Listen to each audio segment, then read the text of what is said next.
That जो अब late आने वाले वो फिर रिकॉर्डिंग सुन लेंगे। फॉर्मली क्लासेस जो सी वो तो खैर फिर आपकी मंडे से स्टार्ट ही है। सो बिस्मिल्लाहिर्रहमानिर्रहीम, I am Syed Abbas Kilani and I am director of this institute. And before starting this institute, I worked for 8 to 10 years on various national and international projects.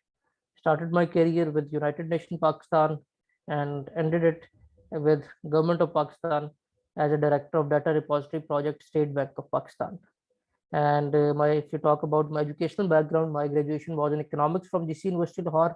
Then MPhil was in project management. Then my PhD, that is in progress, that is in public policy from AGNE University of Malaysia. And other than that, जो आपकी जिस इदारे में आप join करने जा रहे हैं, आप लोगों की आज ट्रायल क्लास है। अल्हम्दुलिल्लाह ये इस इदारे को एजाज़ हासिल है कि हमारा कोई बैच ऐसा नहीं गया जिससे एलोकेशन ना हुई हो, including your CSS, PMS and all government job departments. अल्हम्दुलिल्लाह we are fortunate enough to produce 200 plus student. अब तो खैर वो 234 हो चुके हैं जो आज की लेटेस्ट फिगर थी उसके मुताबिक, जो कि हमारे तमाम गवर्नमेंट डिपार्टमेंट्स में काम कर रहे हैं। और अल्हम्दुलिल्लाह हमारी फर्स्ट स्टूडेंट जो थी वो आर्मी में भी एज अ कैप्टन इनरोल हो गई है। और इंशाल्लाह ताला after that we formally decided to start preparation for ISSB also. So let's start with the introduction of current affair. Current affair is an integral part of every government job exam. अगर आपकी current affair और अंग्रेजी कमजोर है तो याद रखें आप कभी भी किसी गवर्नमेंट जॉब के लिए क्वालिफाई नहीं कर सकते, because these two subjects are considered as a backbone of your preparation for all government job exams, including your CSS, PMS and every type of MCQs based exam. Current affair को जब आपने prepare करना है, English में तो ठीक है, English is an art जिस पे आप काम करें, टेंसेस को आप समझते हो, आप बाकी चीज़ों को जानते हो, तो आप ग्रेजुअली उसको इम्प्रूव कर जाते हैं, चीज़ों को समझ जाते हैं, विद प्रैक्टिस आप कर जाते हैं। करंट अफेयर में जो स्टूडेंट्स को सबसे बड़ा प्रॉब्लम आता है वो ये आता है कि इस सब्जेक्ट्स के जो इन्स एंड आउट्स हैं स्टूडेंट्स को वो ही नहीं पता लगते कि इसकी प्रिपरेशन कहाँ से शुरू करनी है, किन चीज़ों के लिए आपने आपको प्रिपेयर करना है, कौन सी वो चीज़ें हैं जो कि बहुत इंपॉर्टेंट है। इन शॉर्ट कि आपको ये नहीं पता चलता कि इसके सिलेबस का ब्रेकअप क्या है। When I was student and sitting where you all are sitting today, को आज से 12-14 साल पहले हमें भी नहीं पता था। और फॉर CSS प्रिपरेशन हमने जो हमारा पहला लेक्चर जो अभी आपको आज का जो लेक्चर जिसमें आपको सारे ज्योग्राफी एंड ये जो सारा हम समझेंगे कि पूरी दुनिया का निज़ाम कैसे चल रहा है, हमें ये चीज़ें करने के लिए कम से कम को 15 दिन एक्स्ट्रा किताबें पढ़नी पड़ी, समझना पड़ा, क्योंकि एक नेचर होती है, हम लोगों को समझ नहीं आती थी कि इससे पीछे क्या हुआ, इससे पीछे क्या हुआ। ये सारा सेटअप जो है from the base of current affair, from the base of your GK, ये सारा सिस्टम एक्चुअली रिवॉल्व कैसे हुआ, किन बेसिस पे सेट हुआ।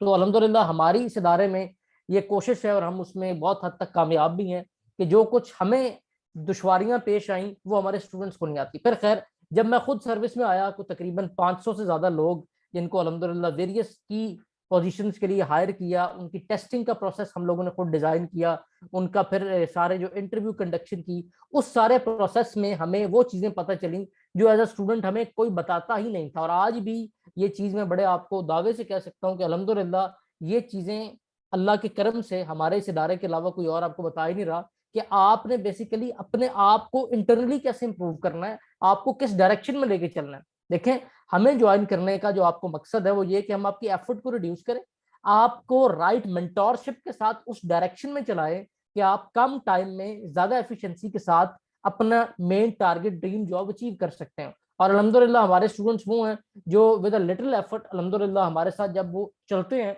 विद अ लिटिल एफर्ट वो इस टारगेट को अचीव करते हैं। और हमारे जिस तरह के रिव्यूज हैं अब तो अल्हम्दुलिल्लाह हमारे यूट्यूब चैनल पे जाके देखें या हमारे फेसबुक पेज पे देखें, या इवन कि आप हमारे स्टूडेंट्स के जो सेमिनार्स में रिव्यूज आते हैं, कोई ना कोई पुराने स्टूडेंट जैसे आइज यहाँ पे मौजूद हैं, आइज माशाल्लाह खुद इस टाइम ग्रेड 17 पे सेलेक्ट हो चुके हैं और हमारे पास अब CSS की प्रिपरेशन कर रहे हैं। तो इस तरह कोई ना कोई रिव्यूज आपके सामने आते रहते हैं। तो ये रिव्यूज जो से स्टूडेंट के दिल की आवाज है, और ये दिल की आवाज इसलिए है कि ये जिस पैटर्न पे इनको पढ़ाया जाता है इस पैटर्न पे कभी इन्होंने सोचा ही नहीं था। और ये हमारे एजुकेशन सिस्टम का फ्लॉ है बेटा कि यहाँ पे फजूल चीजें ज्यादा पढ़ाई जाती हैं और जो बेसिस हैं जिन चीजों पे मेन अप्रोच आपका फोकस होना चाहिए आपको वो नहीं करवाई जाती। तो लेट्स स्टार्ट कि हमारा जो करंट अफेयर सब्जेक्ट है इसकी बेस क्या है। काफी लोगों ने ज्वाइन भी कर लिया हुआ है। बेसिकली जो आपका करंट अफेयर का सब्जेक्ट है ये 3 पार्ट्स में डिवाइड होता है। ये जो 3 पार्ट्स हैं ये 3 पार्ट्स आपके होते हैं। अगर यहाँ जो आपके सामने नाम लिखे हुए पाकिस्तान इशू, रिलेशन और ग्लोबल इशू, इसको अगर नाम को चेंज करके आप इसको मैप के तनासुब में समझें, मैं आपके सामने यहाँ पे वर्ल्ड मैप लेके आ रहा हूँ, अगर आप इसको मैप के तनासुब में समझेंगे तो आपको ज्यादा आसानी होगी। और एक दफा अगर आपको मैप समझ आ गया, यू कांट बिलीव कि मेरे बच्चों कोई ऐसी चीज नहीं है, कोई ऐसा एग्जाम नहीं है जिसके लिए आपकी प्रिपरेशन ना हुई होगी। ठीक है, so for current affair the base is map and how to understand the map is the very first thing. Come toward this, यहाँ पे मैंने आपके साथ वर्ल्ड मैप स्क्रीन पे खोल लिया, लेंगे। अब अगर दुनिया के इस नक्शे को देखें, आपको मैंने बताया कि आपका कोर्स 3 हिस्सों में डिवाइड है। जो भी हम इससे पहले जो हमारी स्लाइड आपके पास ओपन थी, ये देखें, Pakistan issues, relations and global issues. इसको कन्वर्ट करें on the basis of your map कि आपने जब वर्ल्ड अफेयर्स को पढ़ना है आपने किस तरह इसको डिवाइड करके सीखना है। तो currently you are sitting in Pakistan, ये पाकिस्तान है। फर्स्ट आपने नेशनल अफेयर्स कवर करना है, उसके बाद आपने रीजनल अफेयर कवर करने। You are a part of Asia, specifically South Asia, so you should be well aware of your region, what are the pre dynamics of your region. ठीक है, इसमें जो आपकी नेबर कंट्रीज उनसे आपके relations कैसे हैं, ये नेबर कंट्रीज के साथ आपके इंपॉर्टेंट क्या करंट अफेयर चल रहे हैं, आपके जो हमसाया ममालिक है उनमें क्या हो रहा है, ये सब कुछ हमें पता होना चाहिए। And then what is happening in globe. Globe में आपके लिए ये मायने नहीं रखता कि इस टाइम ये छोटा सा सूडान मुल्क है तो सूडान का प्रेसिडेंट कौन है, ये आप याद करेंगे तो आप अपने आप को थकाएंगे जिसका कोई फायदा नहीं होगा। आपने एक चीज ध्यान में रखनी है, स्क्रीन शो नहीं हो रही बच्चों? नहीं सर, हो रही है, स्क्रीन शो हो रही है। इसको जरा आइज बेटा सबा को बताइएगा, ये इन्होंने स्क्रॉल करना है लेफ्ट राइट तो इनको आ जाएगी। मोबाइल पे क्लास ले रहे हैं इनको, इसलिए जो स्टूडेंट्स के यहाँ पे नाम आ रहे हैं इनको वो शो रहा हूँ। अच्छा, एक चीज मैं मेंशन कर दूं, feel free as you are sitting in a physical class, जब दिल करे अनम्यूट करो, जो सवाल है पूछो, जब तक चीज क्लियर ना हो as you can ask as many time as you want. अच्छा, उसके बाद तीसरी चीज आ जाती है आपके इंटरनेशनल अफेयर, जिसको ग्लोबल इश्यूज का नाम दिया जाता है। ये इंटरनेशनल अफेयर में आपसे जो सवाल पूछे जाते हैं वो पूछे जाते हैं जो डायरेक्टली आपके कंट्री को या इफेक्ट कर रहे हैं या आपकी कंट्री से रिलेटेड है। जिनसे आपका ताल्लुक नहीं है वो आपने प्रिपेयर नहीं करने। जस्ट एज मैंने आपको एग्जांपल दी, यहाँ पे छोटे छोटे मुल्क के सूडान का प्रेसिडेंट कौन है, भी सूडान के प्रेसिडेंट से हमें कुछ लेना देना ही नहीं है। 99.999% चांस है क्वेश्चन नहीं आएगा। ठीक है, जो आपके लिए रिक्वायर्ड है, because you all knows that कि इस टाइम दुनिया पे 2 बेसिक पावर्स जो जिनकी एक कोल्ड वॉर के सिनेरियो से गुजरे, one is America and other is Russia. ठीक है, on one side there was an ideology of capitalism and on other side there was an ideology of communism. So you all should know that what is capitalism, what is communism, what are the pre-dynamics of the Cold War, and what was the result of Cold War, and Sir, what are the distortion है aftershock आपकी of आवाज में, Cold sir. War। Kindly repeat करें. जी बाकी सबको clear है आवाज? जी sir, distortion नहीं है, क्लियर आवाज। हमीद बेटा आप थोड़ा लीव करके दोबारा ज्वाइन करें, हो सकता है आपकी तरफ से नेट का इशू हो। तो हमें पता होना चाहिए कि हमने जो दुनिया की तारीख में जो टॉप टियर कंट्रीज गुजरी हैं जिनके साथ आपका भी ताल्लुक है, जस्ट लाइक अगर आप देखें इस टाइम पाकिस्तान में टॉपल ऑफ गवर्नमेंट जो हुआ है उसकी क्या बेस ठहराई जा रही है कि पाकिस्तान रशिया की साइड पे गया, अमेरिका के अगेंस्ट गया, इसलिए यहाँ की गवर्नमेंट को टॉपल कर दिया गया। So this matters. यहाँ पे सेंट्रल एशिया है, ये कंट्रीज आपके बिल्कुल साथ हैं, ये आपकी जौन सी है rich with natural resources country है, ये आपके लिए मायने रखते हैं। ठीक है, अफगानिस्तान में जंग हुई, अफगानिस्तान की जंग अमेरिका के साथ थी, अमेरिका जीता पाकिस्तान की वजह से, ये आपका लिए मायने रखता है। सो वो चीजें जो आपसे रिलेट करती हैं, जिसमें आपका कोई किरदार था या वो आप पे उसका डायरेक्टली या इनडायरेक्टली इंपैक्ट आता है, हमने वो चीजें प्रिपेयर करनी है। अब वो कौन सी चीजें, अगर आप पाकिस्तान लेवल पे बात करें, अपने डोमेस्टिक लेवल पे जो आपको नेशनल अफेयर में पता हो, उसमें आपने अगर देखना है तो आपके पॉलिटिकल इश्यूज, इकोनॉमिक इश्यूज और सोशल इश्यूज, ये 3 किस्म की चीजें यहाँ पे चल रही हैं। पॉलिटिकली अनस्टेबिलिटी चल रही है इस टाइम, ये एक सेपरेट केस है। उसके साथ साथ आपको ये पता होना चाहिए कि की इस टाइम जो गवर्नमेंट पोजीशंस हैं उनके अंदर सबसे बड़ी चीज की जो कॉज आ रहा है वो बैड गवर्नेंस का आ रहा है, उससे रिलेटेड चीजें हम करेंगे। इकोनॉमिक इश्यूज में जाए तो इकोनॉमिक क्राइसिस आ जाता है। इकोनॉमिक क्राइसिस में आप इस टाइम देख लें जिस स्टेज पे आप हैं उस पर ग्लोबल क्राइसिस का भी इम्पैक्ट चल रहा है, लोकल क्राइसिस का भी चल रहा है। ये सारी चीजें कि what are the cause, how we can overcome this, ये चीजें हम इस पर करेंगे। उसके बाद social issues, just like pandemic में जो लास्ट 2 ईयर गुजरे, जो कोविड पेंडेमिक रहा है, उसमें अगर आप नोट करें तो आपके पेपर्स में आपको कोविड पेंडेमिक से रिलेटेड बहुत सारे सवाल आते थे। तो अब सोशल क्योंकि बैक साइड पे चला गया, टॉप प्रायोरिटी पे इस टाइम पॉलिटिकल और इकोनॉमिक इशू है, तो सवाल ऑब्वियसली आपको उससे रिलेटेड आएंगे। उसके बाद ये रिलेशन, मैंने आपको पहले बताया, जो आपके लिए मायने रखते हैं और जिनसे ताल्लुकात में आपका कोई यू कैन से डायरेक्ट इम्पैक्ट आप कर सकते हैं या आप पे आता है, वो आपके लिए मायने रखते हैं। So your immediate neighbour countries and वो कंट्रीज जो इस टाइम रूलिंग पावर्स हैं, ठीक है, वो आपके लिए इंपॉर्टेंट है। उसके बाद ग्लोबल इश्यूज आ जाते हैं जी। ग्लोबल इश्यूज में जो इस टाइम टॉप टियर इश्यूज हैं, उसमें सबसे आपको पता है क्लाइमेट चेंज, ग्लोबल वार्मिंग चल रहा है, उसके बाद ग्लोबलाइजेशन चल रहा है, उसके बाद यूएन मिलेनियम डेवलपमेंट गोल चल रहे हैं, ट्रेड रिलेटेड इशू है, टेररिज्म है, इंटरनेशनल सिक्योरिटी है। ये सारी चीजें जो हमने करनी, लेकिन इनमें से भी हमने प्रायोरिटीज को सेट करना है।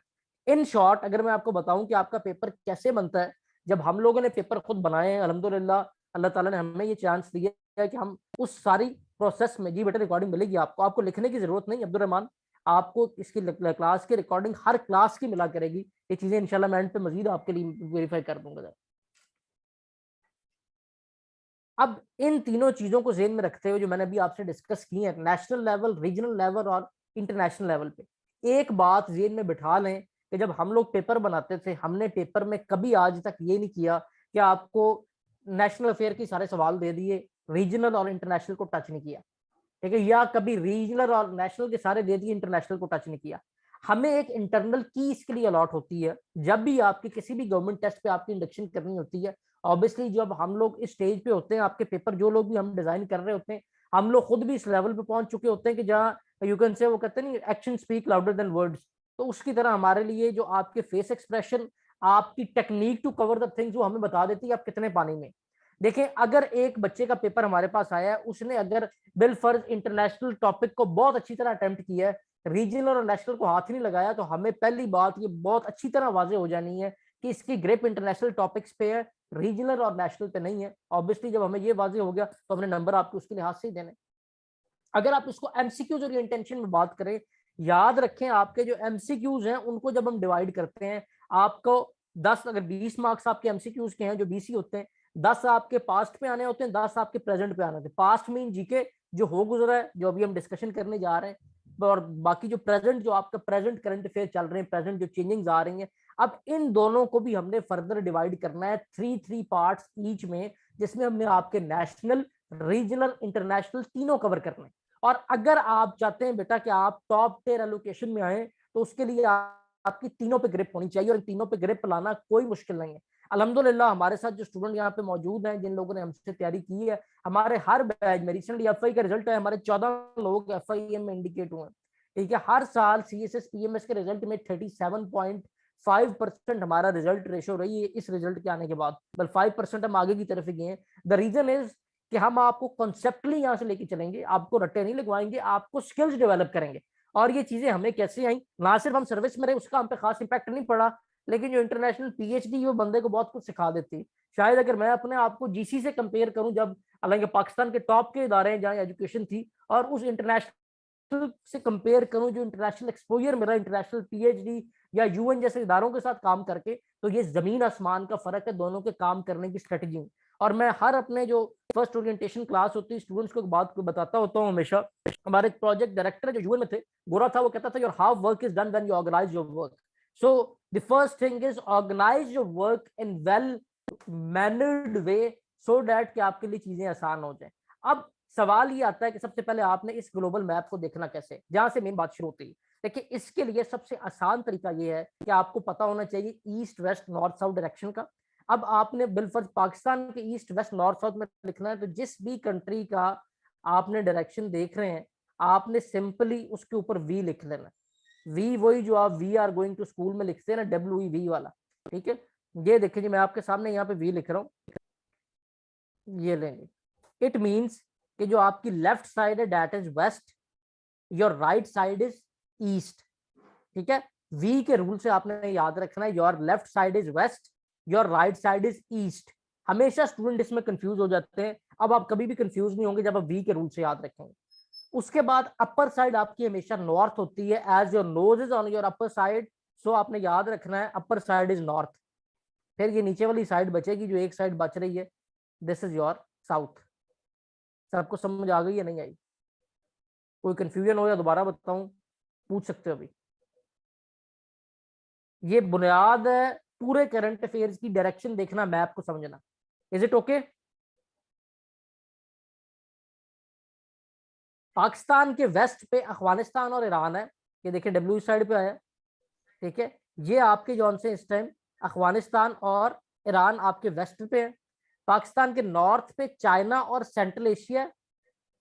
लास्ट एक पेपर में सवाल आया हुआ था जिसमें उन्होंने सेंट्रल एशिया को कार्ज लिखा हुआ था, ठीक है। कार्ज का मतलब है सेंट्रल एशियन रिपब्लिक्स।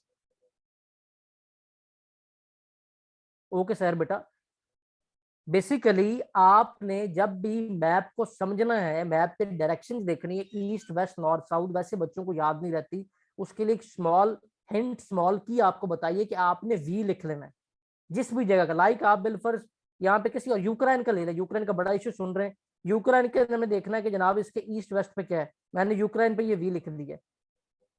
ये देखें आपका ई जो सा वो राइट साइड पे आया, मींस जो इसके ये राइट साइड है ये ईस्ट है, ठीक है। आपका डब्ल्यू जोन है वो लेफ्ट साइड पे है, यानी कि इसकी जो लेफ्ट साइड है वो वेस्ट है। यूक्रेन के वेस्ट पे यूरोप है, यूरोपियन कंट्री सारी, Ukraine itself is a part of Europe. और यूक्रेन के राइट पे रशिया है, यानी कि यूक्रेन के ईस्ट में रशिया है। यूक्रेन के नॉर्थ में, अपर साइड हमेशा नॉर्थ होती है, वही आपकी बाल्टिक स्टेट सारी अपर साइड पे नॉर्थ में आ गई, और डाउनर साइड पे उधर ये रोमानिया आ गया, यानी कि साउथ पे उसका Romania. Is it clear now?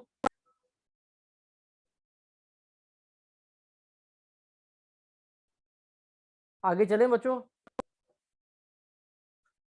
चलें दैट्स गुड। कोई चीज समझ में ना आए बेटा, आगे आपने क्लासेस में भी याद रखना है, मैं हूं या कोई भी और टीचर हो, आपने फौरन पूछ लेना है, सो डैट की चीजें आप अच्छी तरह क्लेरिफाई करके चलें। और आपकी फिजिकल क्लासेस की तरह हमने आपकी ऑनलाइन क्लासेस को 100% वैसे ही रखा है, जैसे आप क्लास में किसी टाइम भी सवाल पूछ सकते हैं, उसी तरह यहाँ भी को आपके हमने मुंह को बांधा नहीं हुआ। आप अनम्यूट नहीं है हर टाइम, जब दिल करे सवाल करें, दोबारा फिर अपने आप को म्यूट कर लें ताकि शोर ना आए, बस इतना को हमारी आपसे गुजारिश होती है, ठीक है। सो पाकिस्तान के वेस्ट पे अफगानिस्तान और ईरान है, पाकिस्तान के ईस्ट पे इंडिया है, पाकिस्तान के नॉर्थ पे यहाँ पे सेंट्रल एशिया और चाइना है, कार्स रिपब्लिक जिन्हें कहते हैं, और पाकिस्तान के साउथ पे इंडियन ओशन और अरेबियन सी है। अब जब आपने अपने रीजनल अफेयर को कवर करना है तो सो you all should know that what is happening in your immediate neighbor countries. In Iran, the type of government is known as theocracy. theocracy उस हुकूमत को कहते हैं जो मजहब के नाम पे बनाई जाती है। As you all knows that जो ईरान में गवर्नमेंट है वो on the base of sect, on the base of religion बनाई गई है, सो इसको आप थियोक्रेसी कहते हैं। इसके साथ साथ आपके ईरान के जो प्रेजेंट करंट अफेयर चल रहे हैं जिसके बारे में हमें पता होना चाहिए, सारे लिखते जाओ, इस पे आगे हमने काफी काम अभी करना है, इसको ये जरूर मेंशन कर लेना, या अगर जो रिकॉर्डिंग सुने वो भी लिख लें, आगे मेरी जो क्लासेस होंगी आपके साथ उसमें मैं इन चीजों को रिलेट करता रहूंगा। ईरान इस टाइम एक इंटरनेशनल ग्रुप का हिस्सा बन रहा है, जो कि एक नया ब्लॉक बन रहा है ईरान, चाइना एंड रशिया का। इससे पहले ईरान की एक पोर्ट थी, किसी को उसका नाम पता है? जस्ट लाइक गवादर इन पाकिस्तान, आइज को पता होना चाहिए। आइज मौजूद है क्लास में, ये चले गए हैं? जी सर, अस्सलाम वालेकुम। एक बार वालेकुम सर सलाम। क्वेश्चन पुराने स्टूडेंट को तो बताना चाहिए आइज। जस्ट लाइक पाकिस्तान में गवादर है, ईरान में एक पोर्ट है, उसका क्या नाम है? सर ये अब्बास नाम की कोई पोर्ट थी आई थिंक। हाँ अब्बास, एक बंदर अब्बास भी उनका, और एक चाबहार पोर्ट जो सी ना बहुत इंपॉर्टेंट है, जो जी आपकी इंटरनेशनल पॉलिटिक्स में या ग्लोबल पॉलिटिक्स में बहुत अहम हैसियत रखती है, बिकॉज यहाँ पे जी पाकिस्तान है और यहाँ पे साथ वो चाबहार पोर्ट थी जो बहुत ज्यादा मैटर कर रही थी, ठीक है। अब इस चाबहार पोर्ट पे पहले इंडिया ने इन्वेस्टमेंट की हुई थी, ठीक है, अमेरिका के इश्तियाक से, और इंडिया बेसिकली इंगेज रखे हुए था ईरान को by providing them financial benefits और as, just to you can say control Iran sympathy. But China ने ईरान से उस पोर्ट की इन्वेस्टमेंट भी इंडिया की वापस करवा दी, और वहां पे खुद री इन्वेस्ट करके अब चाइना, ईरान और रशिया का एक न्यू ब्लॉक बन रहा है। यहाँ पे मेरा आपसे सवाल है क्यों, उसका जवाब मैं अभी आपको खुद दूंगा, बस इस क्यों को ज़हन में रखना है कि ये एक सवाल है कि ये कंट्रीज किस वजह से इकट्ठे हो रहे हैं। इधर से जवाब नहीं देना, यहाँ से जवाब आएगा, ठीक है। तो ये कि ये कंट्रीज किस वजह से इकट्ठे हो रहे हैं। अब उसके बाद आपके पास यहाँ पे अफगानिस्तान है। Afghanistan was an home of international politics and international great game in terms के जो दुनिया पे दो आइडियोलॉजीज के दरमियान जंग हुई, one is name as capitalism, other is name as communism. ये जंग क्यों हुई, इसमें अफगानिस्तान का क्या किरदार था, प्रेजेंटली अफगानिस्तान में अमेरिका को 20 साल रहने की क्या जरूरत पेश आई, जहां से उनके निकलने की क्या वजह बनी, और प्रेजेंटली अफगानिस्तान का क्या स्टेटस है। ये सब कुछ जानने के लिए we have to go at least you can say with backward integration को 150 साल पीछे जाना पड़ेगा। अब जब आप 150 साल पीछे जाएंगे, वो जो दुनिया का निजाम था उसको समझने के लिए हम वापस चलते हैं अपने स्लाइड्स की जानिब, कि जो मैंने आपको स्लाइड्स प्रोवाइड की हैं ये आपके इंशाल्लाह ग्रुप्स में शेयर की जाएंगी। याद रखिएगा, आपको जितना डाटा हम लोग खुद प्रोवाइड करेंगे, रिकॉर्डेड लेक्चर मिलेंगे, जो रिसर्च बेस्ड आर्टिकल है इंटरनेशनल ऑथर्स के, उस पर आपको काम करवाया जाएगा इंशाल्लाह अजीज। और सवाल वही आएंगे जिनके लिए आपको प्रिपेयर किया जाएगा। ये अल्हम्दुलिल्लाह हमारे जो फीडबैक से वहां जाके देख लीजिएगा आप, this is on the base of our experience, जो हम ये कहते हैं कि वो आएंगे, और अल्लाह का करम है कि वही आते हैं। यहाँ पे मैंने बच्चों आपको एक स्लाइड पे लेके जाना है, जरा मैं जल्दी से वहां मूव कर जाता हूँ। सवाल मैंने आपसे किया है कि ये जो जितनी भी अफगानिस्तान की ग्रेट गेम हुई है, इसके पीछे वजह क्या थी, ये क्यों हुआ है। तो उसके लिए मैंने आपको बताया कि दुनिया पे दो आइडियोलॉजीज के दरमियान जंग हुई, जिसको आप कैपिटलिज्म और कम्युनिज्म का नाम देते हैं। ये जो कैपिटलिज्म और कम्युनिज्म है, ये एक दूसरे के जब आमने सामने आए हैं, तो इनके आमने सामने आने की वजह क्या थी, ये समझने के लिए हम इस साइड पे आए हैं। उसके लिए हम जब 150 साल पीछे जाएंगे इन 19th सेंचुरी, तो आपको पता चलेगा कि उस टाइम जो सोर्स ऑफ पावर था कंट्रीज के लिए, वो सिर्फ और सिर्फ एक था कि जिसके पास जमीन ज्यादा होती थी, उसके पास उससे रॉ मटेरियल ज्यादा प्रोड्यूस कर पाता था, जिससे वो अपनी इकोनॉमी को मजबूत करता था, जिसके पास लोग ज्यादा होते थे वो अपनी आर्मी को मजबूत करता था। ये दो चीजें थी जिसकी बेस के ऊपर पूरी दुनिया पे जो सोर्स ऑफ पावर कंसिडर किए जाते थे। एंड एट दैट टाइम, जिस तरह के आपको पता है कि Pakistan was colonized by Britisher, just because के पाकिस्तान में एक तो सिल्क बहुत अच्छी थी, दूसरा यहाँ से जो प्रोडक्ट्स प्रोड्यूस होती थी in the form of raw material, in the form of agriculture commodities, उनको ले जाके यूरोप में यूज किया जाता था for strengthening their economic growth. इसी तरह जो उस टाइम ग्रेट प्लेयर्स जो आपको जो मिलेंगे, उसमें great Britain, Russia, Austria, France, America, ये तमाम लोग वो थे जिन लोगों ने दुनिया के डिफरेंट हिस्सों को अपनी कॉलोनी बनाया हुआ था। अमेरिका का नाम यहाँ पे मेंशन नहीं है, क्योंकि अमेरिका खुद कॉलोनी थी यूरोप वालों की, ठीक है, जहां पे उसने 13 अपनी कॉलोनीज को सेटल किया, और उन 13 कॉलोनीज ने मिलकर ये ऐलान कर दिया कि हम अपनी यूनाइटेड स्टेट अपने बुनियाद पे हम इकट्ठे होकर अपनी अलग स्टेट अनाउंस करते हैं। सो वो लोग इनसे अलग होके, अब दुनिया पे दो जंगें हुई हैं इसी पावर में, एक दूसरे की कॉलोनीज के ऊपर लड़ते हुए, एक दूसरे की कॉलोनीज को एक दूसरे छीनने के लिए दो जंगें हुई हैं, जिसमें दुनिया दो ग्रोहों के दरमियान तकसीम थी। एक जंग को आप कहते हैं वर्ल्ड वॉर 1 और दूसरी जंग को कहते हैं वर्ल्ड वॉर 2। जब दुनिया पे वर्ल्ड वॉर 1 हुई है, उस टाइम दुनिया का निजाम था multipolar world. Multipolar world mean के तब दुनिया पे बहुत सारी पावर्स थी, ये यहाँ पे लिखा हुआ है। 19th सेंचुरी में जो बैलेंस ऑफ पावर था वो कैसे क्रिएट करते थे कि एक दूसरे के साथ मिल जाते थे किसी तीसरे को गिराने के लिए, ठीक है। तो इस मल्टीपोलर वर्ल्ड में जब दुनिया के बहुत सारे छोटे ममालिक को, पाकिस्तान जैसे, या पूरे साउथ एशिया की बात कर लें, इवन कि आप मिडिल ईस्ट की बात कर लें, इधर से पूरे आप ईस्ट एशिया की बात कर लें, उधर जो आपके अफ्रीकन कंट्रीज उनकी बात कर लें, इन सबको कॉलोनाइज किया हुआ था इन पावर्स ने, just to abstract the natural resources. इसको सिर्फ स्टोरी फॉर्म में सुनते जाओ, सब खुद ही याद हो जाएगी, ठीक है। अब जब ये जंग हुई जो जिसको आप वर्ल्ड वॉर 1 कहते हैं, इसमें दुनिया की ये तमाम पावर्स एक दूसरे से टकराई, बहुत सारा लॉस हुआ। उसके बाद इन्होंने इसका फैसला किया कि हमने अपने जो रूल्स हैं वो कुछ मुतय्यन करने हैं कि हम अपने दरमियान अपने मबाइन जो मसाइल हैं उनको खुश असलूबी से हल कर पाए। इसके लिए इंटरनेशनल रिलेशन में एक अप्रोच आई जिसको लिबरलिज्म कहते हैं। ये लिबरलिज्म वाले कहते थे कि humans are good by nature, और वो अपने डिस्प्यूट्स को इन एमिकेबल वे सॉल्व करें, ठीक है। और इसके लिए उन्होंने एक ऑर्गेनाइजेशन की बुनियाद रखी जिसपे बार आपका एमसीक्यूज आया है और आता रहेगा, that was League of nation, जो कि ट्रिटी ऑफ वर्सैलिस के बाद इनकाद पजीर हुई 1919 में। ये लीग ऑफ नेशन बनाने का जो मकसद था वो ये था कि दुनिया को दोबारा ऐसी जंग अजीम से बचाया जाए। But unfortunately world had to witness another great war that was name as world war 2, जिसमें पहली दफा आपके न्यूक्लियर वेपन का भी इस्तेमाल हुआ।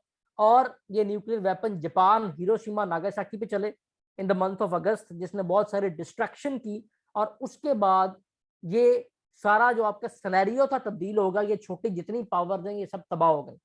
इनकी तबाही के साथ साथ दोबारा ये फैसला किया गया कि हमने ऑर्गेनाइजेशन बनानी है जो दुनिया को ऐसी जंग से बचाए, और इसी लीग ऑफ नेशन का नाम चेंज करके यूनाइटेड नेशन कर दिया गया।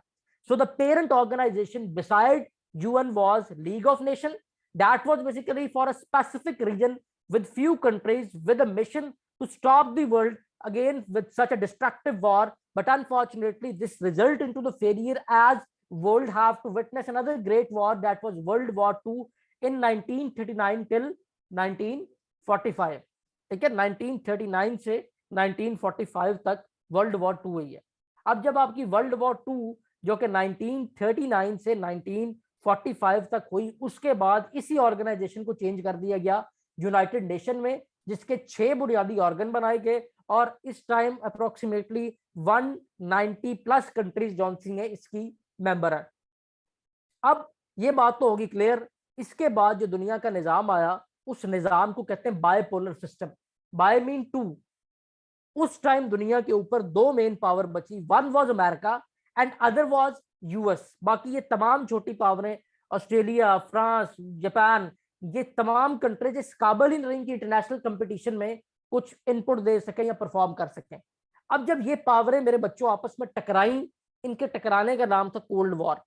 Cold war is such a war that is not directly, you can say, placed on their homeland, but they were using each and every tool to, you can say, downsize each other and to degrade each other just to become the only uni superpower of the world।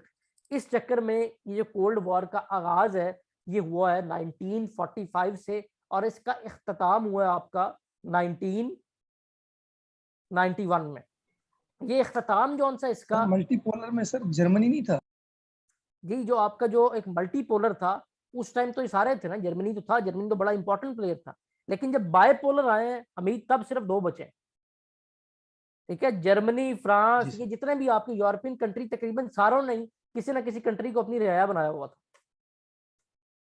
ठीक है, अब ये जो cold war है जिसका आगाज 1945 से हुआ है और 1991 में इख्तिताम हुआ है, ये 2 आइडियोलॉजीज के दरमियान थी।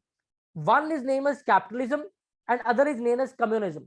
कैपिटलिज्म यूएस वालों की आइडियोलॉजी थी। आइडियोलॉजी कहते हैं तर्ज हुकूमत को। अमेरिका ने जो अपनी आइडियोलॉजी मुतारिफ कराई, जो अपना तर्ज हुकूमत मुतारिफ करवाया, उसके तहत जो उसके 2 बेसिक प्रिंसिपल थे, एक थे डेमोक्रेसी, दूसरी थी कि लोगों को मुकम्मल आज़ादी होनी चाहिए और हुकूमत उनके मुआशी मामलात में दखल नहीं देगी। अगर कोई अमीर है तो अमीर हो जाए, गरीब है तो गरीब हो जाए, government have nothing to do with their social status. इससे प्रॉब्लम क्या आई कि आपकी जो इनकम डिस्क्रिमिनेशन थी, जिसको आप सोशल डिस्क्रिमिनेशन कहते हैं, difference between your upper class and lower class, वो बहुत बढ़ता गया। गरीब गरीब से गरीब तर रहे, अमीर अमीर से अमीर तर रहे, और आपकी जो 80% ऑफ वेल्थ है वो 10 बड़े लोगों के अभी भी हाथ में, जो अमेरिका में, और बाकी 20% ऑफ वेल्थ जो उनसे हैं वो बाकी तमाम तर पॉपुलेशन के हाथ में। इसके बरक्स जो रशिया ने अपना सिस्टम दिया, रशिया ने जो अपनी आइडियोलॉजी बताई, उन्होंने कहा जी हमारी आइडियोलॉजी जिसको हम कम्युनिज्म कहते हैं, communism will talks about the equality of people for the welfare of people, और हम अपना प्रिंसिपल ये रखेंगे कि हर चीज के ऊपर इख्तियार हुकूमत का होगा, और हुकूमत की जिम्मेदारी है कि जिसको जितनी जरूरत है उसको उसके मुताबिक रिसोर्सेज प्रोवाइड किए जाए। सो कम्युनिज्म वालों ने हर किसी की प्रॉपर्टी पे, इनकम पे होल्ड ले लिया और एक जैसी लिविंग स्टैंडर्ड के मुताबिक उनको जितना था वो देना शुरू किया। यही सबसे बड़ी वजह है कि जितने भी आज आप बिलियनर सुनते हैं, चाहे वो इलॉन मस्क हो, चाहे बिल गेट हो, स्टीव जॉब हो, ये तमाम लोग अमेरिका में हुए। क्लैशन को बनाने वाला रशिया में था, लेकिन उसको उसकी प्रोडक्ट की लॉयल्टी भी नहीं मिली थी, और उसको भी स्टेट ने ओन किया था कि ये प्रोडक्ट हमारी है। सो दिस एजेंडाज, जो आइडियोलॉजीज थी, इसके तहत इन्होंने कंट्रीज को अपने साथ अलाइन करना शुरू कर दिया। ये जो कंट्रीज को अलाइन करने का अमल है, ये जो डेफिनेशन मैंने आपको बताई यहाँ पे लिखी हुई है, इसके दौरान अमेरिका जो था इसने यूरोपियन कंट्रीज को अपने साथ अलाइन करना शुरू किया। और जब यूरोपियन कंट्रीज को अलाइन करना शुरू किया तो ये एक्सपैंड करते करते जर्मनी तक आ गए। ठीक है, ये काम शुरू हुआ 1945 से और आया है 1991 तक। एक्सपैंड करते ये जर्मनी तक आ गए थे। ठीक है, ये देख लें जो येलो मार्क है, ये सारा एरिया वो था जो अमेरिकन साइड पे था। ठीक है, अमेरिका ने इसके लिए अपने डिफेंसिव अलायंस मुतारिफ करवाए थे, जिसका बड़ा रिपीटिवली नाम आप सुनते हैं, जिनको आप सीटो और सेंटो अलायंसेस कहते हैं। जस्ट लाइक आज के दौर में नेटो है, पुराने दौर में इनके दो अलायंसेस थे, सीटो और सेंटो, जो उन्होंने इसलिए मुतारिफ करवाए थे कि जो इन अलायंसेस का हिस्सा होगा उस पर अगर कोई कंट्री हमला करती है तो हम अमेरिका उसका बदला लेंगे या तमाम कंट्रीज मिलकर उसका बदला लेंगे। इसी तरह यूएन, ये जो यूएन कह रहा हूं, रशिया वालों ने अपना नाम रखा यूएसएसआर। इन्होंने भी एक फेडरेशन बनाई कि जो लोग कम्युनिस्टिक स्टेट होंगे, इधर बाय पावर और बाय विल, जो कम्युनिज्म को ज्वाइन किया है जिन स्टेट्स ने, अगर उनके ऊपर हमला होता है तो उनका जवाब ये पूरा रशियन ब्लॉक देगा। So basically the world was divided into two basic block. One is named as capitalistic block and other is named as communistic block. अब ये एक्सपेंशन चलती चलती इस स्टेज पे आई कि जो रशिया वाले हैं, यूएसएसआर ग्रुप है, ये अफगानिस्तान तक पहुंच गया इन 1979। यहाँ पे जनाब एक बच्ची ने मैसेज किया, वॉइस नहीं आ रही, जरा शान एंटरटेन करें, जरा बताएं इनको कि ज्वाइन विद ऑडियो करें। तो ये जो था अफगानिस्तान तक कब्जा कर लिया था आपके जो रशियन ब्लॉक था इसने। जब अफगानिस्तान तक कब्जा कर लिया तो अब अफगानिस्तान से आगे अमेरिका उसको बढ़ने नहीं देना चाहता था, because of the importance of Jio strategic location. क्योंकि यहाँ पे आगे हॉट वाटर एक्सेस है, आपका जो इंडियन ओशन है, ये वाले एरिया को हॉट वाटर एरिया इसलिए कहा जाता है बिकॉज कि ये वो एरिया है जो कि आप 24/7 365 डेज ट्रेड के लिए अवेलेबल है। यहाँ पे कभी भी ये फ्रीज नहीं होता, जिस वजह से इसको हॉट वाटर एरिया कहा जाता है। अब अफगानिस्तान तक तो एक लैंडलॉक कंट्री वो होती है जिसके चारों तरफ जमीन होती है, और इससे आगे उसने अगर जाना है तो उसको किसी साथ वाली कंट्री की परमिशन चाहिए अगर उसको सी एक्सेस है। अब अमेरिका को ये पता था कि अफगानिस्तान के बाद या ईरान या अफगानिस्तान या पाकिस्तान, इन दोनों को अगर ये कैप्चर कर लेते हैं फिर ये इतने स्ट्रांग हो जाएंगे कि इनको शिकस्त देना पॉसिबल नहीं रहेगा। बिकॉज यहाँ पे आपकी अरेबियन सी है, ठीक है, यहाँ पे आपके सारे ऑयल रिसोर्सेज हैं, ये आपके ट्रेड रूट हैं। अगर ये एरिया आपका आ जाता यूएस के पास तो यूएस ने होल्ड करना था, अगर ये एरिया आ जाता रशिया के पास तो उन्होंने होल्ड करना था।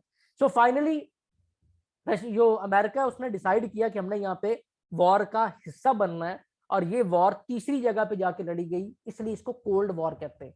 कोल्ड वॉर के साथ इसको प्रॉक्सी वॉर भी कहा जाता है, बिकॉज गोया कि अमेरिका और रशिया होमलैंड पे की जंग नहीं लड़ रहे थे, बट वो लोग डायरेक्टली अपने आर्मीज को भेज के, अपने फौजीज को भेज के इस जंग में पार्टिसिपेट कर रहे थे। अब जब इस जंग में उन्होंने पार्टिसिपेट किया मेरे बच्चों, तो इस जंग में पाकिस्तान सबसे बड़ा यूएस का अलाय था। फ्रॉम 1979 टिल 1991 ये जंग जारी रही। 1991 में आपका जो यूएसएसआर था ये टूट गया। आपके पेपर में बड़ा रिपीटिवली इसके बारे में सवाल पूछा जाता है कि कोल्ड वॉर में रशिया के फेलियर की रीजन क्या थी। सबसे बड़ी जो रशिया की फेलियर की रीजन थी वो ये थी कि रशिया या आपका जो कम्युनिस्टिक ब्लॉक है ये अब इतना पावरफुल नहीं रहा था कि अपने साथ अलाइन कंट्रीज को फंड कर सके। जब फंड नहीं कर सका था तो ये जितनी कंट्रीज आप लेफ्ट राइट देख रहे हैं, ये सारी जो कम्युनिस्टिक स्टेट थी ये टूट के उनसे अलहदा हो गई। So the world system was changed in 1991 and the US appeared as the only superpower on the globe, जो एक आपका डिफेंसिव टर्म्स है उसमें, बिकॉज उसके पास सबसे ज्यादा न्यूक्स थे, उसकी इकोनॉमी सबसे ज्यादा मजबूत थी, सबसे ज्यादा कंट्रीज उसके साथ अटैच थी। तो अफगानिस्तान में बेसिकली उनको शिकस्त हुई और यहाँ से पाकिस्तान ने अमेरिका का साथ दिया था। 1991 तक आपका सफर बहुत अच्छा रहा, लेकिन उसके बाद क्योंकि अमेरिका को जरूरत नहीं थी, जो अमेरिका ने आपका साथ दोस्ती का हाथ अपना वापस खींच लिया था। लेकिन 2001 में अगेन जस्ट लाइक आपकी जब ये दोबारा वॉर ऑन टेररिज्म स्टार्ट हुई है, फिर अमेरिका को अफगानिस्तान में आपकी जरूरत पड़ी, आपने फिर साथ दिया। जब तक जरूरत रही आपका साथ रहा, उसके बाद जब जरूरत नहीं उन्होंने फिर आपसे हाथ हटा लिया। बहुत सारे डिस्ट्रैक्शन हुई। प्रेजेंटली जो अमेरिकन फौजी वहां पे मौजूद थे वो इस जो वॉर ऑन टेररिज्म है उसकी वजह से मौजूद थे। ये वॉर ऑन टेररिज्म की वजह क्या थी कि ये कैपिटलिस्टिक कम्युनिस्टिक वॉर में जो इन आइडियोलॉजीज के दरमियान वॉर थी, यहाँ पे जो मुसलमानों को पैसे दे के जहादी बनाया गया था, ये वो जहादी थे जिन्होंने अमेरिका से बदला लिया 2001 में, जिसको इंसिडेंट ऑफ 9/11 कहते हैं। और यही रीजन थी कि इसी अलकायदा को, इन्हीं तालिबान को मारने के लिए, जिसको उसने खुद बनाया था अपने पैसों से, उनको मारने के लिए जनाब वो यहाँ पे आए। और 2001 से लेके 2020 तक वो उन्होंने, जिसे कहते हैं, नाक की लकीरें निकाल दी, लेकिन इनको शिकस्त नहीं दे सके, क्योंकि ये वो लोग थे जिन्हें लड़ना ही अमेरिका ने खुद सिखाया था। और अफगानिस्तान का जो टेम्परामेंट है, अफगानिस्तान का जो एटमॉस्फेयर है, दैट सपोज गोरिल्ला वॉरफेयर, और ये लोग गोरिल्ला वॉरफेयर में माहिर हैं कि ये लोग गारों से निकलते हैं, हिट किया और वापस गारों में चले गए। तो दिस इज द रीजन कि अभी तक अगर आप देखें तो अफगानिस्तान में अमेरिका कामयाब नहीं हो सका, और अमेरिका ने अफगानिस्तान से एग्जिट लिया है और वापस यहाँ से दौड़ लगा गया। तो आई होप कि अब आपको ये सारी स्टोरी समझ आ गई है कि वर्ल्ड अफेयर कैसे रिलेट किए हैं आपके वेस्ट साइड पे। जी मेरे बच्चों, यहाँ से कोई सवाल है तो पूछो। अभी तक किसी का कोई क्वेश्चन? कोई सवाल नहीं, आगे चले? चलें जी। तो आपका जो प्रेजेंटली अफगानिस्तान का आपको हिस्ट्री भी बता दी, इसके साथ पूरी दुनिया की मैंने हिस्ट्री बताई है आपको कि ये सारी कंट्रीज कैसे आजाद हुई, ये किस तरह दुनिया का निजाम चला। खैर, आपके नॉर्थ में फिर सेंट्रल एशिया आ जाता है। Central Asia is an home of landlock countries. यहाँ पे 12 लैंडलॉक कंट्रीज हैं। लैंडलॉक कंट्री उस कंट्रीज को कहते हैं जिनके चारों तरफ जमीन होती है, किसी तरह भी बाय वाटर एक्सेस नहीं होती। ठीक है, इसके साथ साथ जिस तरह ये किर्गिस्तान है, ये double landlock country. Double landlock country वो होती है जिनके साथ जो कंट्री है वो भी लैंडलॉक होती है। ठीक है, तो ये वाला जो आपका एरिया है, this is the home of landlock country. These are full of natural resources, so these are very important and there is a very you can say rooms of development and economic growth for all neighbour countries. उसके बाद जनाब China यहाँ पे आ जाता है। China is an emerging global power, world largest economy अभी तक नहीं है, लेकिन 2030 तक इनका टारगेट है कि हमने अपने आप को वर्ल्ड लार्जेस्ट इकोनॉमी भी बनाना है, और उसके साथ साथ हमने अपने आप को इस काबिल करना है, हमने अपने आप को इस काबिल करना है कि हम ग्लोबल पावर हों। सो इस टाइम अगर कोल्ड वॉर कहीं देखें, एक दूसरे को नुकसान पहुंचाने की जो चल रही है, वो अमेरिका और चाइना के दरमियान चल रही है। और इसी नुकसान पहुंचाने की कोल्ड वॉर में जो चाइना अपने यू कैन से सेफ्टी मेजर्स ले रहा है, उसी में ये सीपैक का प्रोजेक्ट है। वो अपनी ट्रेड को सिक्योर कर रहा है, एक सीपैक, और दूसरा उसका OBOR, one belt one road initiative, जो कि बाय लैंड ट्रेड रूट है from Asia to Europe. This trade route was basically established by Britishers, जब ये आपका सब कॉन्टिनेंट उनकी कॉलोनी था। इसके साथ आपकी ईस्ट पे इंडिया है। ईस्ट पे जो आपका इंडिया है, इंडिया के साथ आपकी 4 जंगें हुई हैं। चारों जंगें आपकी कश्मीर के इशू पे हुई हैं। You have 2 major dispute, one is Kashmir and other is water dispute.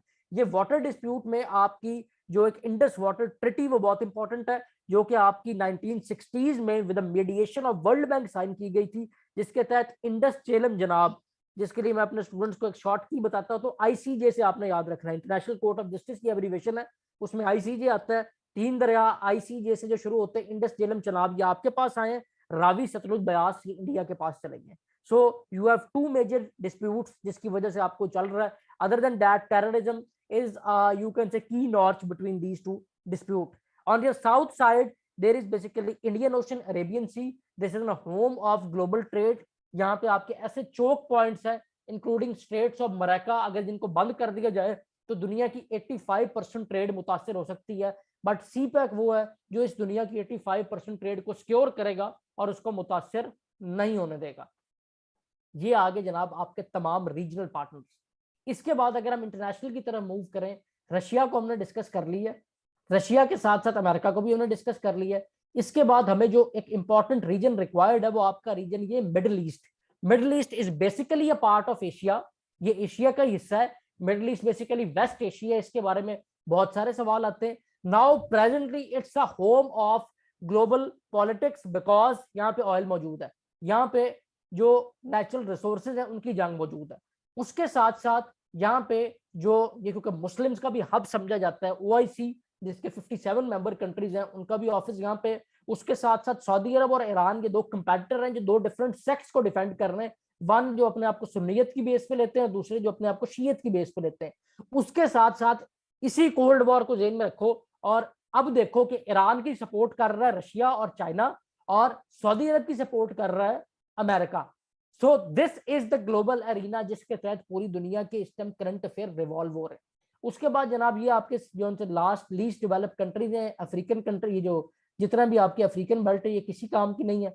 ये सिर्फ इनको आपको बेसिक ये पता होना चाहिए कि these are least develop countries, और इसका पूरी दुनिया में कोई रोल नहीं। उसके बाद जनाब ये वाला जो रीजन है, ये रीजन आपका रीजन जो है साउथ अमेरिकन रीजन कहलाता है। These are basically home of sports loving country. International politics में इनका कोई काम नहीं। एमसीक्यूज में सिर्फ जनरली आपसे यही पूछा जा सकता है, जस्ट लाइक दुनिया की लार्जेस्ट फॉरेस्ट यहाँ पे मौजूद है, वो कौन सी फॉरेस्ट है? अमेजोन जौन सी है, जिसका 60% ब्राजील में, बाकी ये 7 कंट्रीज में, ये आपको पता होना चाहिए। तो ये आपके जनाब इस टाइम बेसिक एक डेमो क्लास में जो बेसिक चीजें आपसे डिस्कस करनी चाहिए वो है। अब कोई आपका सवाल हो तो आप पूछ सकते हैं। कैसा लेक्चर रहा है आप लोगों का? कोई चीज में समझ में ना आई हो बच्चों? अब ये एक बेसिक लेक्चर था। अगर आपको ये समझ आ गया तो अगला सब कुछ आपके लिए समझना बहुत आसान है, क्योंकि आपको ये पता चल गया कि वर्ल्ड पॉलिटिक्स या ये जो वर्ल्ड एरिना ये किस तरह रिवॉल्व कर रहा है। अब आगे हमने उसके मुताबिक हर अपने रिलेशंस को कवर करते जाना है। सर कंट्रीज जहां तक मिक्स होती है, एक चीज आपने जेहन में रखनी है, एक तो बेटा जो कैपिटल है ना वो आपने सारी कंट्रीज के याद भी नहीं करना। जो कैपिटल का सवाल आपको आता है, अगर आप उस सेंस में बात करें तो सेंट्रल एशिया, यूरोप, ठीक है, और ये लीस्ट वाले अफ्रीकन कंट्री जो मेडिटेरियन सी है, इनका होना चाहिए। बाकी इंशाल्लाह आपके लेक्चर जब आप शुरू होंगे फॉर्मली बेफिक्र रहो, आपके दिमाग में ना उतार के जिस तरह बीज लगाते हैं ना इस तरह लगेंगे। टेंशन फ्री रहे आप। आइज अपना एक्सपीरियंस शेयर कर दें जरा, आने वालों को कुछ नसीहती अल्फाज बता दें। दिमाग में उतरता है सब कुछ या नहीं उतरता? जी सर, अस्सलाम वालेकुम। सर और ऑडियो क्लियर है? जी जी बेटा, आवाज क्लियर है आपकी। जरा अपना एक्सपीरियंस शेयर कर दें, अपना तारुफ भी इन्हें करवा दें और अपने बारे में बता भी दें, ताकि जरा इन्हें पता चल जाए। आप क्लियर कर गए तो ये भी कर जाएंगे। जी स्टूडेंट्स, अस्सलाम वालेकुम। मैं विजन के साथ वन पेपर के ही सिलसिले में ज्वाइन हुआ था मार्च के महीने में, और करंटली मैं यूवीटी लाहौर में 17 grade pay as a teaching assistant serve कर रहा हूँ। आप लोगों को ना, जब हमारे भी पहली क्लासेस इसी मैप की थी स्टार्टिंग से, तो आपको लगता होगा कि मैप को याद करना बड़ा मुश्किल है, इतने सारे 190 कंट्रीज हैं, इनके हमने कैपिटल्स याद करने हैं। तो जिस तरीके से ना आपको स्टीयर करेंगे सर कॉन्सेप्चुअली, पहले आपको एशिया में, फिर सेंट्रल एशिया, फिर मिडिल ईस्ट में लेके जाके फिर यूएसए के साइड में, तो जो जो कंट्रीज इंपॉर्टेंट है, मुझे भी लगता था जब मैं आपके तरह पहली बार आया था कि इतने सारे कंट्रीज में कैसे याद करूंगा, मुझे मैप नहीं पढ़ना आता था। मैंने एक क्लास में, इसी एक क्लास में मैंने मैप को पूरा रीड करना सीखा था। मुझे आज भी कोई पूछे ना, आंखें बंद करके भी, मुझे वही उठा के पूछे नींद में कि मुझे मैप पढ़ा दें, तो मैं उसको मैप इजीली मतलब पढ़ा सकता हूँ। इसमें से आपका एक सवाल लाजमी आएगा, लास्ट मैप के ऊपर आपका एक सवाल एफपीएससी पीपीएससी में लाजमी आता है। कैपिटल्स के ऊपर एक कैपिटल वो लाजमी पूछता है, और वो कैपिटल्स या तो आपके नेबर्स में से होते हैं, या आपके सेंट्रल एशियन कंट्रीज में से होते हैं, या वो बेल्टिक स्टेट्स में से होते हैं, या वो यूरोपियन स्टेट से होते हैं, या वो यूएसए में कोई होती है, सिंपल से। इसके अलावा कोई कैपिटल आपका नहीं आता, कोई आपने कैपिटल्स याद नहीं करने होते। ठीक हो गया। बाकी एक हफ्ते के अंदर जितनी मेरी क्लासेस हुई थी, मेरी बेस इतनी स्ट्रांग हो गई थी वन पेपर की, कि मैंने एक पेपर बीच में दिया भी था, ये मैंने दिया था नैब का पेपर। तो उसमें यकीन नहीं करेंगे आप, जो मुझे नोट्स प्रोवाइड किए गए थे, जो मुझे कॉन्सेप्ट दिए गए थे, और जो करंटली करंट अफेयर सर ने पढ़ाए थे, करंटली ये चल रहे हैं और पिछले एक साल के, उसी में से पेपर सारा आया था। तो मेरे 80+ मार्क्स उसमें लाजमी आ जाएंगे, मुझे पता है। मतलब वो टेस्ट मेरा इंशाल्लाह पास हो जाएगा वो। इंशाल्लाह इंशाल्लाह। आज हमारे सीएसएस के अब स्टूडेंट हैं, अल्लाह ताला सीएसएस की भी टॉप पोजीशन में लेके आएंगे, ये भी मैं आपको गारंटेडली कह सकता हूँ। और अल्लाह के करम से ये फिर हमारी फैकल्टी में भी आएंगे, ये भी याद रखना। जी इंशाल्लाह सर। ठीक है, तो this is all from our side. बच्चों अब आप लोग कुछ पूछना चाहें तो पूछ सकते हैं। क्लासेस हमारी मंडे से स्टार्ट है, सीएसएस पीएमएस की भी और ऑल गवर्नमेंट जॉब के सेशन दोनों बैचेस की मंडे से क्लासेस स्टार्ट है। फी डिटेल आपको शार ने बता दी हुई है। जी बेटा, क्या सवाल है आपका? हैंड रेज की है आर केस। कोई सवाल नहीं जी किसी का? All clear? चलो जी, best of luck. Now see you in your regular classes. And जितने भी आपके आगे जो फी प्रोसेसिंग या और जो सवाल हैं वो आप शान से पूछ सकते हैं, जो आपके स्टूडेंट कोऑर्डिनेटर हैं वो आपके साथ इन टच हैं। आप पर्सनली उनसे उनके मोबाइल नंबर पे व्हाट्सएप पे कांटेक्ट करें, और जो सवाल हैं वो आप फिर शान से पूछ सकते हैं। और कोई बात आज के अस्सलाम वालेकुम लेक्चर? सर। जी वालेकुम सलाम बेटा। आवाज क्लियर आ रही है? जी और वॉइस इज क्लियर। सर मेरा नाम रियाज अहमद है, मैं कलात बलूचिस्तान से ताल्लुक़ रखता हूँ। सर मेरा क्वेश्चन ये है कि आया BPSC Balochistan public service commission में ये कोर्स किस हद तक मुझे हेल्प 100% करेगा? अगर बेटा 100% आपके बलूचिस्तान के हमारे 2 एसी लगे हुए हैं। 100% आपके लिए यही कोर्स है। Okay sir, thank you. Don't worry. अच्छा जी, उसके बाद आ जाता है जी सीएसएस के वो सब्जेक्ट क्योंकि स्कोरिंग है। सीएसएस के स्कोरिंग सब्जेक्ट को इंशाल्लाह मैं अगली क्लास में डिस्कस करूंगा, क्योंकि इन डिटेल वो 1-on-1 सर जो आप में से जो लोग भी एडमिशन ले रहे हैं उनसे हम एक सेशन रखेंगे, ठीक है। उनमें आपकी जो बैकग्राउंड है, आपका इंटरेस्ट है, उसके मुताबिक हम तीनों चीज़ों को देख के हम उसके साथ आपको सब्जेक्ट सेलेक्ट करवाएंगे। वो आप अपने कोऑर्डिनेटर से बात कर लें, वो आपको सेशन अरेंज करवाएंगे, इंशाल्लाह हम उसको भी लेके चलेंगे।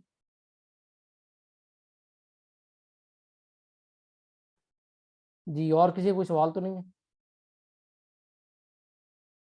चलें जी, best of luck, now see you on Monday. अपने फॉर्म फिल करें, उसके बाद जो स्कॉलरशिप केसेस है वो सारे भी शान ने डील करने हैं। जो हमारा अल्हम्दुलिल्लाह जो हमारे 35+ ये जो एसीज एंड एएसपीज जो लगे हुए इस टाइम, इन्होंने एक स्पेशल स्कॉलरशिप जो सी है ना वो टाइम स्कॉलरशिप स्टार्ट की है, ठीक है। उसके अंदर जितने भी लोग इस टाइम क्योंकि मुल्की हालात ऐसे चल रहे हैं, अफोर्ड नहीं करते, जस्ट लाइक बैकवर्ड एरिया से बिलोंग करते हैं, इंशाल्लाह उनको भी इंटरटेन किया जाएगा। तो आप शान से सारी डिटेल्स ले सकते हैं। So stay blessed. Allah Hafiz Nasir. Meet you again on Monday. Thank you. जी सर, अल्लाह हाफिज़।